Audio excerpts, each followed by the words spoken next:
గ్రంథములో నుండి యోహాను సువార్త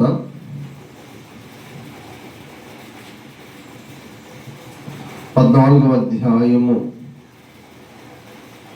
3వ వచనమును చదువుకుందాం. నేను వెళ్ళి మీకు స్థలము సిద్ధపరిచిన ఎడల నేనుండు స్థలములో మీరును ఉండులాగున మరలా వచ్చి నా యొద్ద నుండుటకు మిమ్మల్ని తీసుకుని పోవదును. ఆమేన్. ప్రార్థన చేసుకుందాం.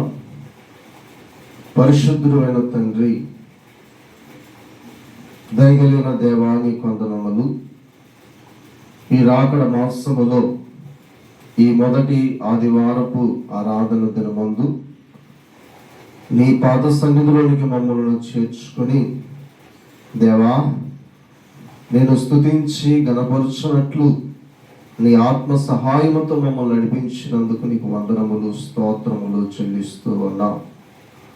వాక్యమై ఉన్న తండ్రి, ఈ నీ వాక్యమును ప్రభువా మా అందరి యొక్క ఆత్మీయ ఆహారముగా ఈ వాక్యమును మాకు ఇచ్చినందుకు నీకు స్తోత్రములు చెల్లిస్తూ ఉన్నా.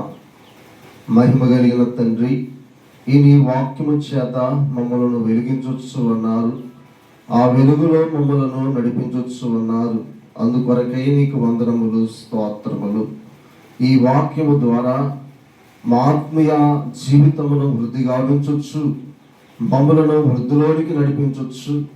తండ్రి, నీ మహిమ కలిగిన రాకడకు పెండ్లి కుమార్తెగా మమ్మల్ని సిద్ధపరచుచున్నందుకు నీకు వందనములు, స్తోత్రములు చెల్లిస్తూ ఉన్నాము. ప్రభువా, ఈ వాక్యమును మేము ధ్యానించగొరుచు ఉండగా, వాక్యమైన తండ్రి, నీ వాక్యము ద్వారా మాతో మాట్లాడండి నాయనా. మాకు అవసరమైన సంగతులు దేవా, నీ రాజ్య దేవా, ఇదిగో తండ్రి నాయన, వ్యాప్తి కొరకు దేవా, నీ రాజ్య